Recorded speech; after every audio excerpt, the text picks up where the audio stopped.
L'Union européenne et le gouvernement malien affichent leurs divergences sur la question de la gestion des migrants irréguliers. Alors que Bruxelles annonçait dimanche 11 décembre 2016 la signature d'un engagement bipartite pour lutter contre le phénomène de la migration, Bamako n'a pas tardé à apporter un démenti sur cet accord supposé pour une réadmission des demandeurs d'asile maliens refusés en Europe.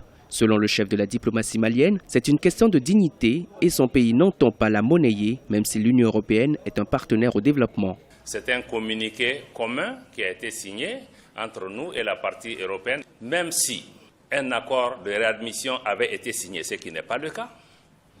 Il aurait été absolument impossible de l'appliquer parce qu'il ne relève pas des prérogatives de l'exécutif de pouvoir signer et engager le pays dans le cadre d'un accord de réadmission sans passer par la représentation nationale. En novembre 2015, le Mali et l'Union européenne avaient engagé des pourparlers sur les questions migratoires avec à la clé une aide financière de près de 2 milliards d'euros pour l'ensemble du continent. Aujourd'hui, Bamako reste catégorique. Aucun engagement ne sera signé avec le partenaire européen pour un rapatriement de leurs compatriotes qui chaque année injectent pas moins de 100 milliards de francs CFA dans l'économie malienne.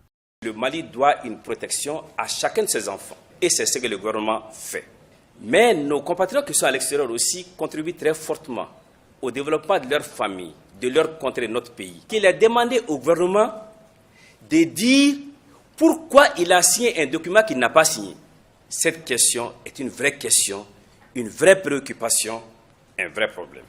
Plusieurs points font l'objet de discussions entre les autorités maliennes et l'Union européenne sur la question de la migration. Pour chacune des parties, il faudra étudier les voies et moyens pour parvenir essentiellement à une lutte contre les causes de la migration irrégulière et du phénomène des personnes déplacées, d'aboutir à une entente concernant la mobilité légale ou encore le retour, la réadmission et la réintégration des migrants en situations irrégulières, le tout en respectant des engagements internationaux.